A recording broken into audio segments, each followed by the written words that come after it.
Okay. Will we be oh will we be at the podium or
Watching the news, I was inspired to rewrite an old Christmas favorite.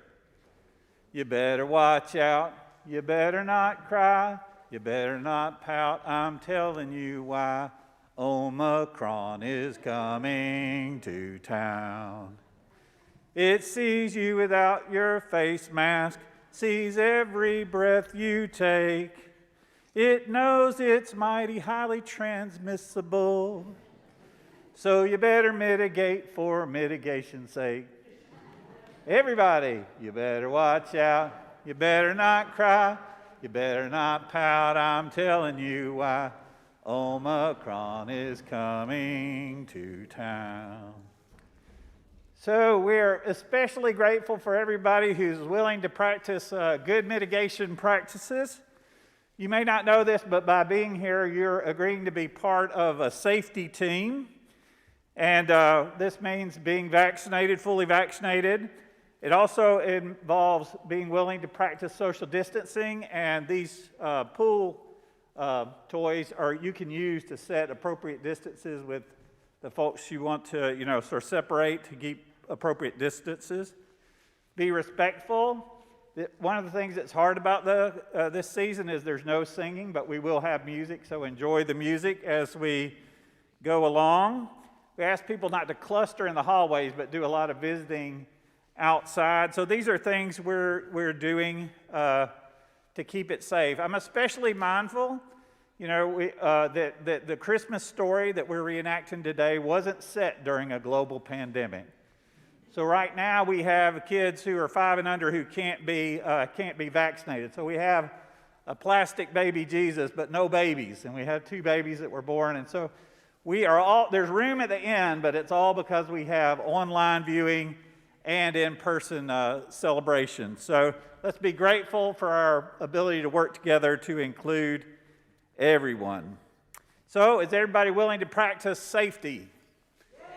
All right. Without further ado, let's begin.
Good morning. If you came to this place expecting a tame story, you came to the wrong place. If you came for a story that does not threaten you, you came for a different story than the one we tell. For even a regular baby is not a tame thing. I hear some chuckles. Some of us know that very, very well. And goodness that cannot threaten complacency and evil is not much good at all. But If you came because you think that unwed teenage mothers are some of the strongest people in the world, if you came because you think that the kind of people who work third shift doing stuff you'd rather not do might attract an angel's attention before you, if you came because you think that there are wise people to be found among undocumented travelers from far lands, and that they might be able to show you what is good, if you came to hear a story of tyrants trembling while heaven comes to peasants, if you came for a story of reversals that might end up reversing you, if you came to be reminded that love is too awesome to leave you unchanged, if you came to follow the light even if it blinds you, if you came for salvation and not safety, then my friends, you are in the right place. Come, let us worship together.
Welcome this morning to the topsy-turvy Christmas story of amazing love and hard circumstances.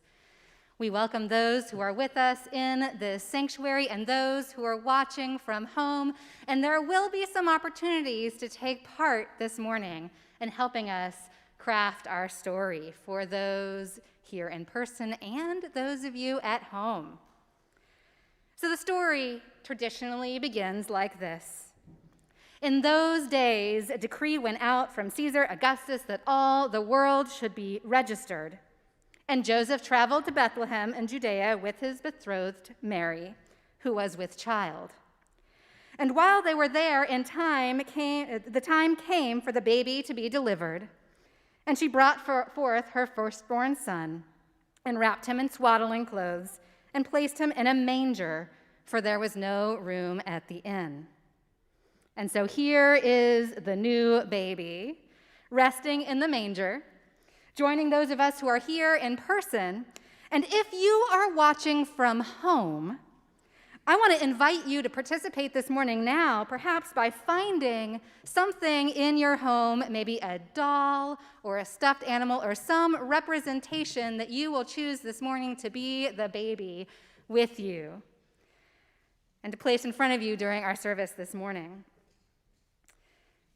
And now we have our baby, but we do not have a parent for our baby here yet, do we? And so I want to invite our Mary forward to tell us their story this morning, accompanied, perhaps unsurprisingly for one who gives birth in a barn, by a very special emotional support animal today. Welcome, Mary. Let's hear your story.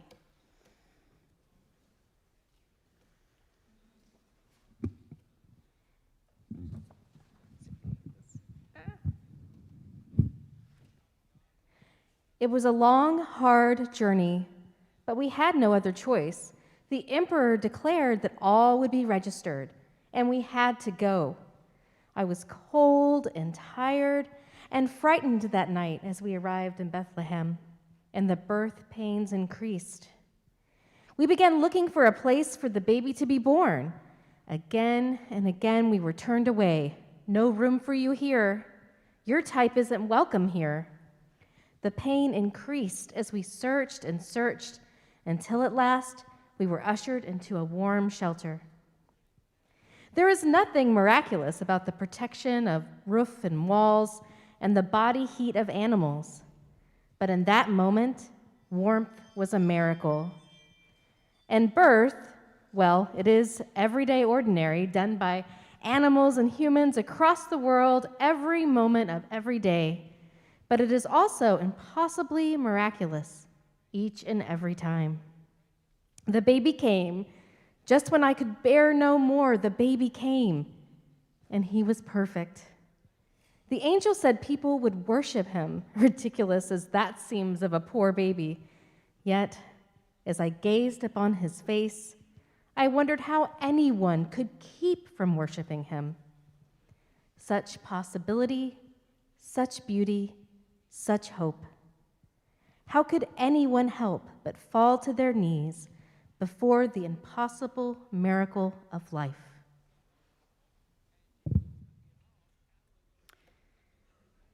Thank you, Mary and Cow. And during the song, in just a moment, I could use some help by a few folks who would like to help out one by one to come forward during the song and choose a blanket from our basket of blankets here to place over the manger, over the baby, to help keep the baby warm, in recognition of all the ways we offer warmth to others, particularly those who are vulnerable. And if you are watching from home, now is a good time to find a blanket of your own to tuck around your baby. Come now and share the ordinary and miraculous warmth of your heart.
The story continues.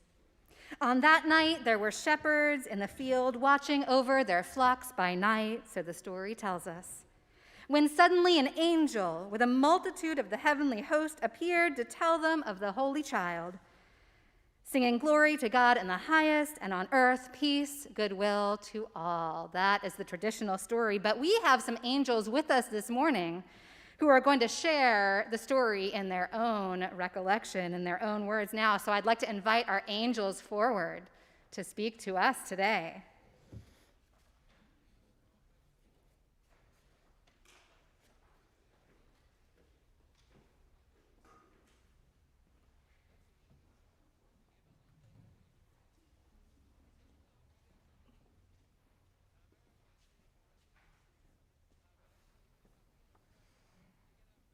And so a baby was born.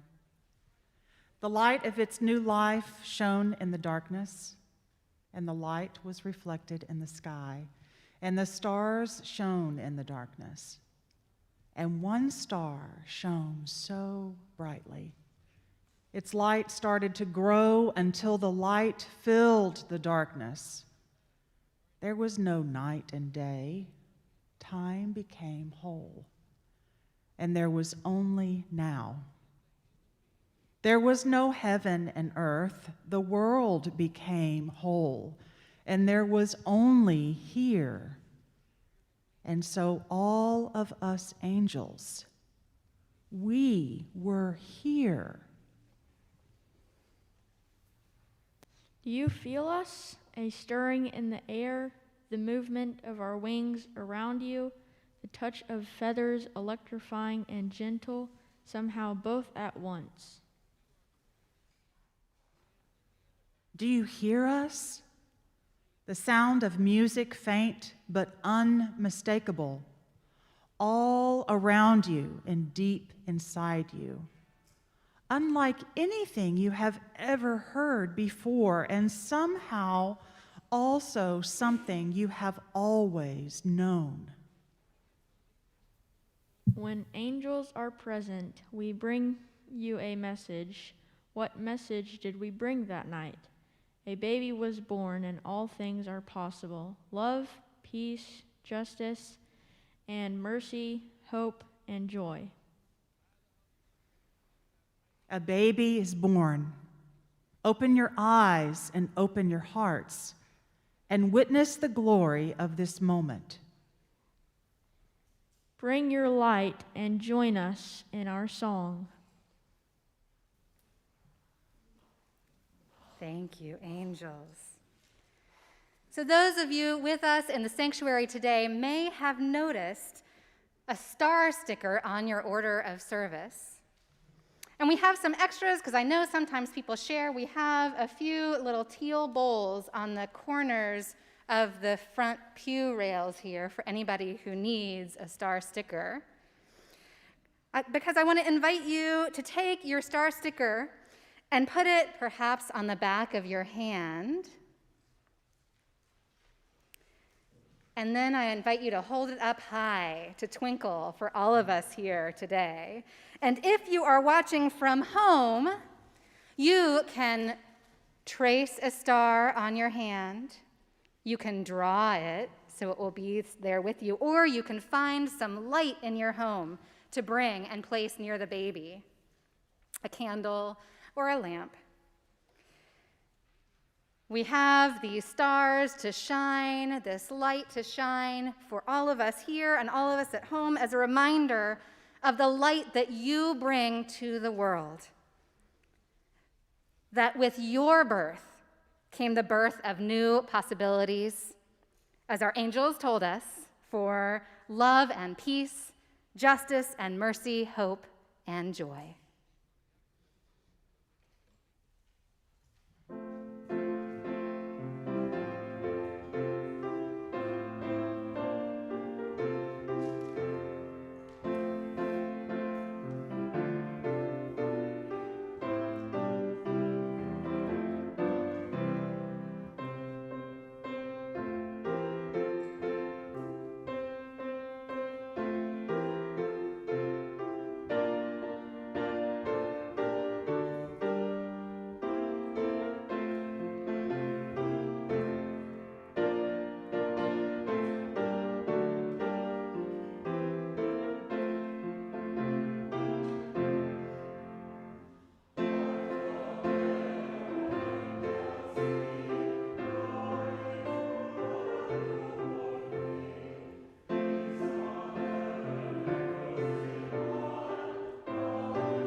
Joy. This is what we are doing. This is the last day of Advent, and it's the love candle that should be burning. In the darkness that we face, each of us, in sadness or disappointment or things that are happening in the world, we look to light. Light.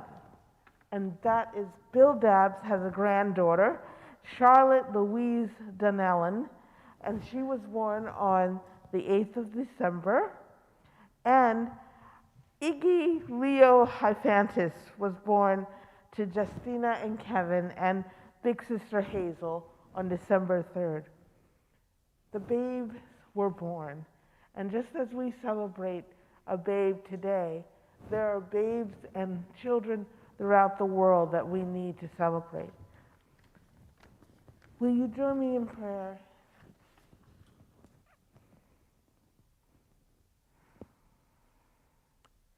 We seek through the dark the light.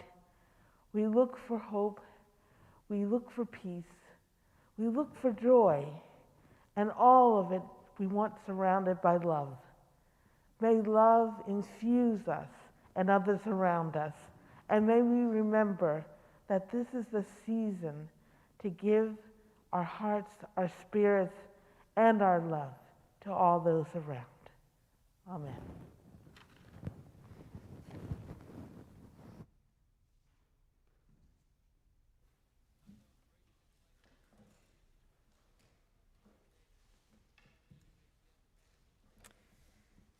We continue our story, and as the story goes, when the angels appeared, light shone around them, and the shepherds in the field were afraid. Yet the angel told them to fear not, and when the angel had gone away, the shepherds went to Bethlehem to see the babe lying in a manger.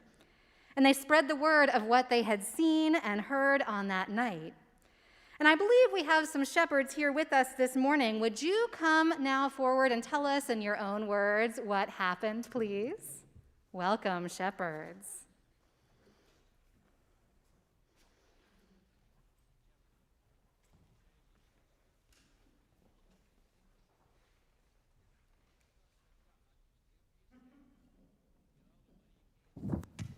We were trembling still after the angels left us, and we debated among ourselves, would we go to see this wonderful child whom the angels had proclaimed?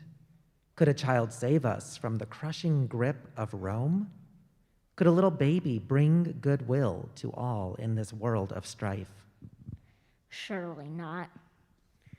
And why had the angels come to us, lowly shepherds living out among the animals? We were full of doubt, but in the end our curiosity won out. Our curiosity and a wild seed of hope unfolding inside.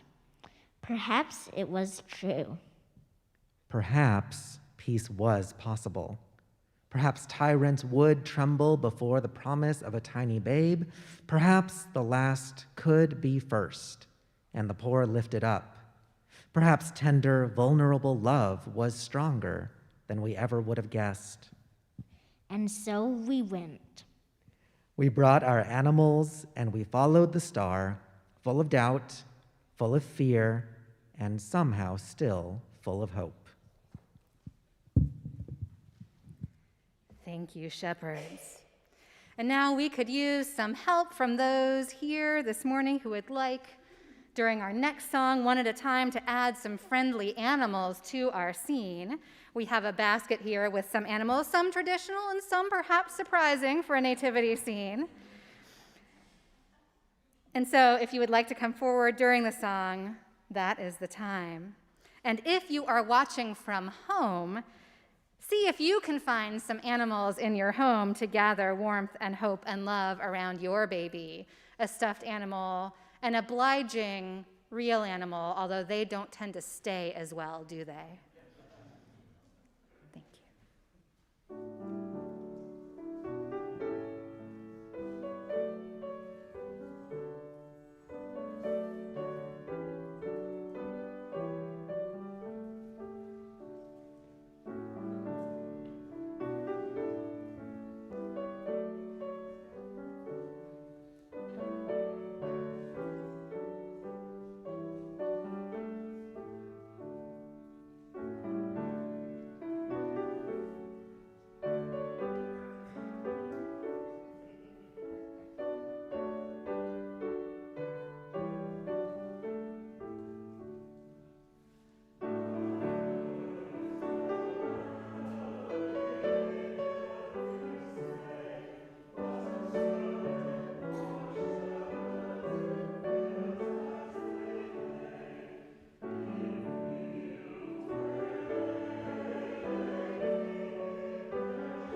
And so we come to the fourth part of our story.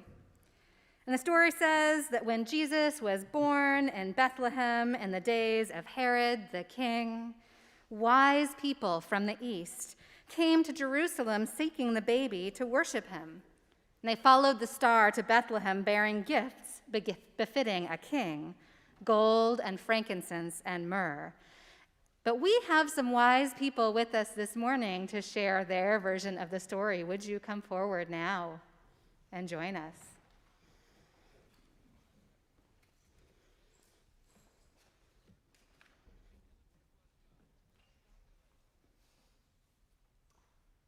We didn't know exactly where we were going. We didn't know what we would find. But we set out on faith, guided by prophecy and a star. The star grew brighter and brighter to the west of where we were. It was a once-in-a-lifetime kind of brilliance. We prepared for a long journey and found rich gifts to bring into the presence of such great splendor.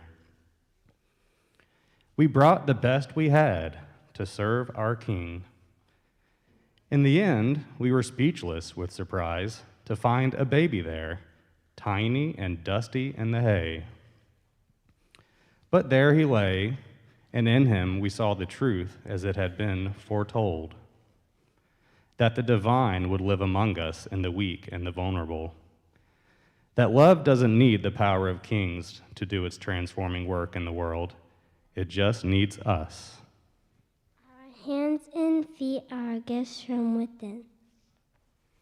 We brought the best we had in the service of love, and we went away changed forever.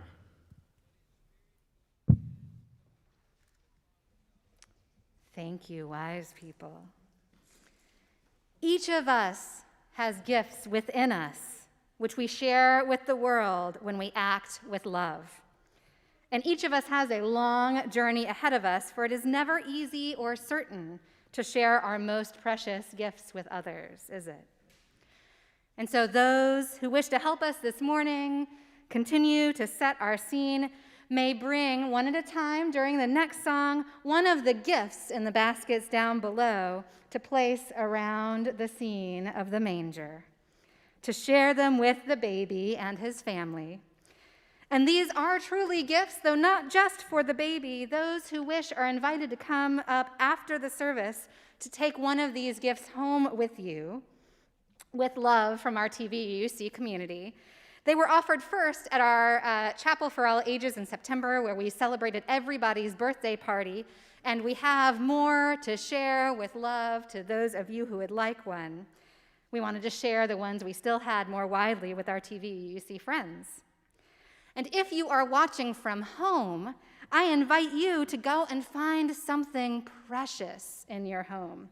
Perhaps something that's really special to you because it has a story or meaning, or something you worked hard to create, or something you think is really beautiful to place near your baby in honor of the many gifts of love that you have to offer.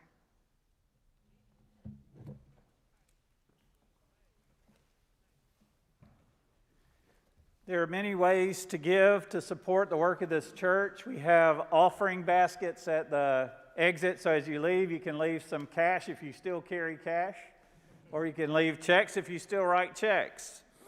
Also, you can text message, send TVUC and amount to 73256 if you want to give by text, or through a Realm account. You can go on and give through your Realm account. If you don't have a Realm account or need assistance, you can call us at the church to figure out how to do that. The gift we're sharing the plate with is Family Promise. How many, raise your hands if you've ever volunteered for Family Promise?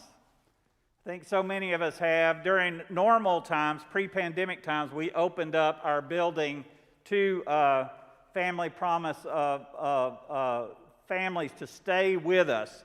And so we provide housing for the homeless. So this roof is housing for the homeless, keeping people sheltered and dried. And I remember one year we learned a lot about hospitality because we had a statue of a Buddha, in one of our classrooms, and that upset one of the families that was staying there, and there was a little short debate about whether we should have the Buddha there, what was appropriate. But then we remembered what the Buddha said, which is practice hospitality. So if having a Buddha statue interferes with being a good host, remove the statue. So we learned lessons of hospitality. During the pandemic, we were providing food for the fish program that are staying in more stationary locations. So that's what we're doing now. I invite you to give generously to fish.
You may have heard the old joke, how many Unitarian Universalists does it take to change a light bulb?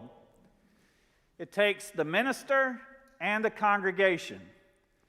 The minister to change the light bulb, and the congregation to make sure that the power doesn't go to his head. I mention that because there can be some heady moments in ministry, like this week when I was reading the second draft of our pageant, and I saw that the homily was to be given by Christ Bice. For a moment, I thought I was promoted, but then I realized it was a typo, and there's nothing to bring you down to earth quite like realizing it's a typo. However, I do want to take some time this morning to talk about the meaning of that word Christ and the many different meanings that it has in this Christmas season. My name is actually Christopher, although everyone calls me Chris, and the name Christopher means Christ bearer.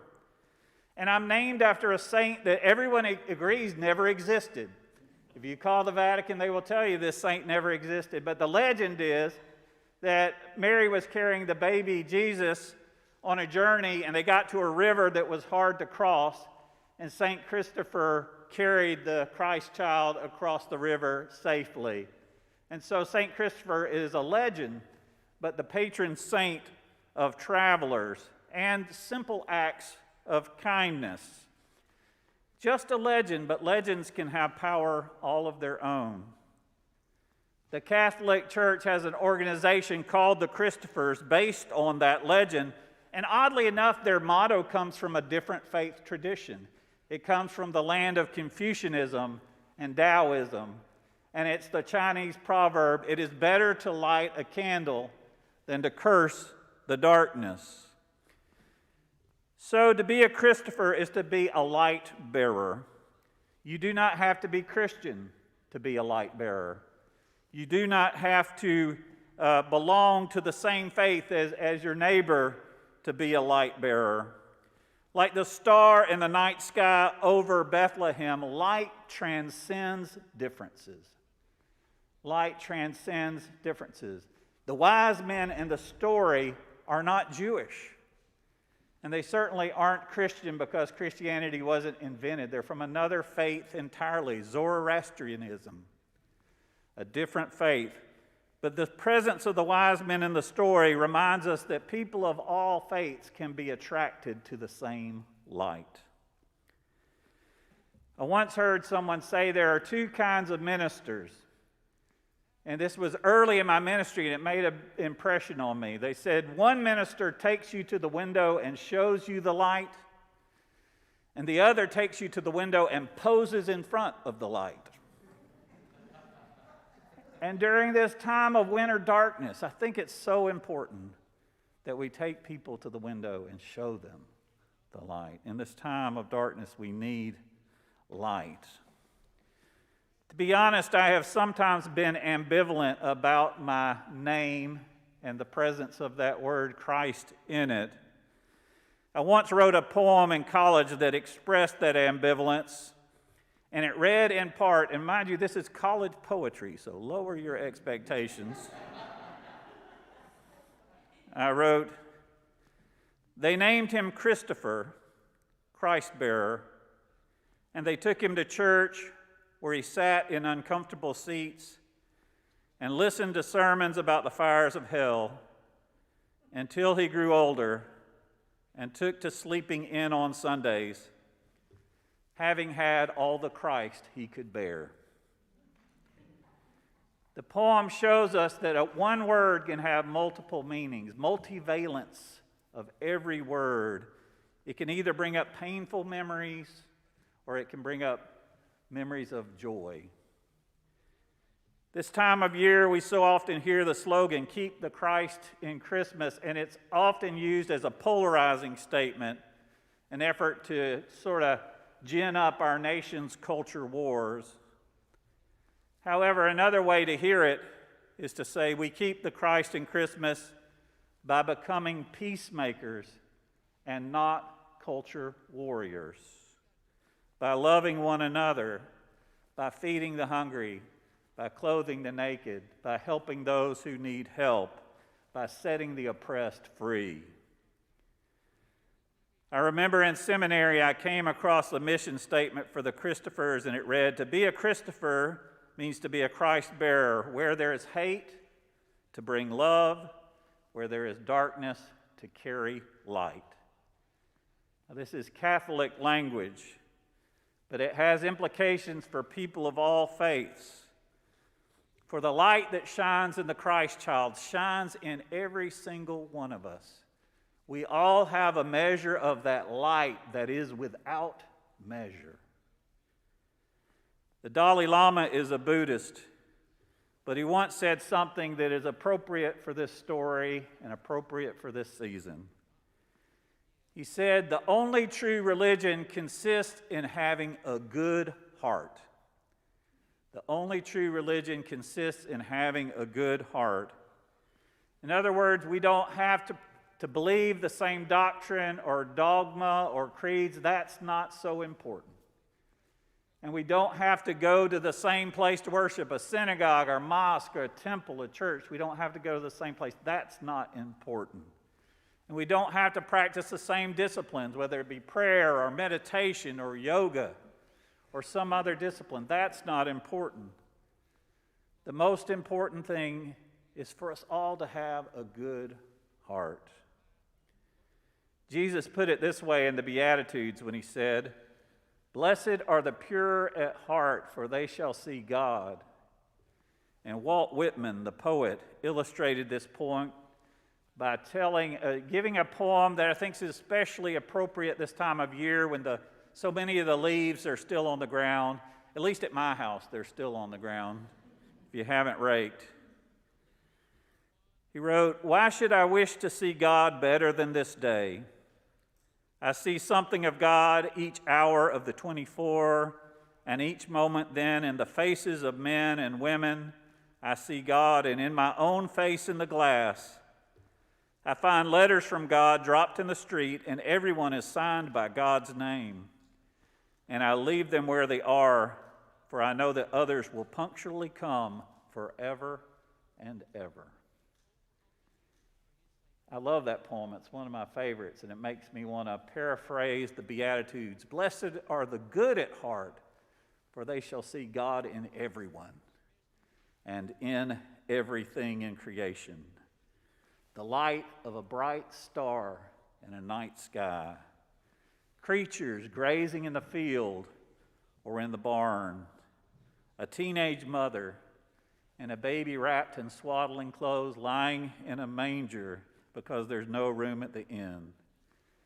We tell this story every year. We tell this story over and over again. We tell this story because it's a powerful story, and it's a power that will never go to anyone's head, because it's a power that lives in our hearts. The poet Bell Hooks, of blessed memory, who died this week, once wrote, "There is light in darkness. You just have to find it." There is light in darkness. We just have to find it. So let's go out into the world and find it. And if we can't find it anywhere, let's be it. Amen.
And so our story ends today with Mary pondering these things in her heart. What will become of this baby? This baby, visited by angels, admired by shepherds, worshiped by strange kings. The story ends there for today, but we know where it goes. He would be a threat to the empire and a light for the world. A teacher so beloved that his teachings would live on for thousands of years. He would share a love so radical, so strong, that some believe they can still feel it even now it is present for them. Most of all, he would show humankind what is possible when we share our light with one another, when we share our light with the world. May we each be bearers of the light. bringing love to birth among us through acts of compassion and words of peace.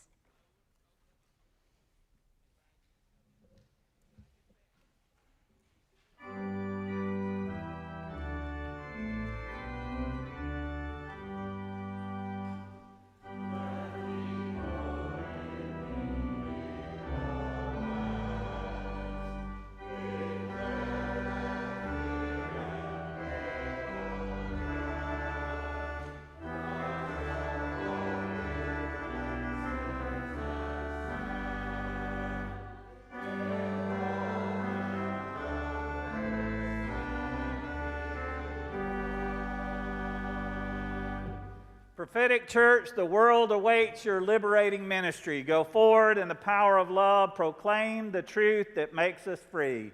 And as our last act of worship, I invite you to greet each other in as creative a way as possible in the pandemic times.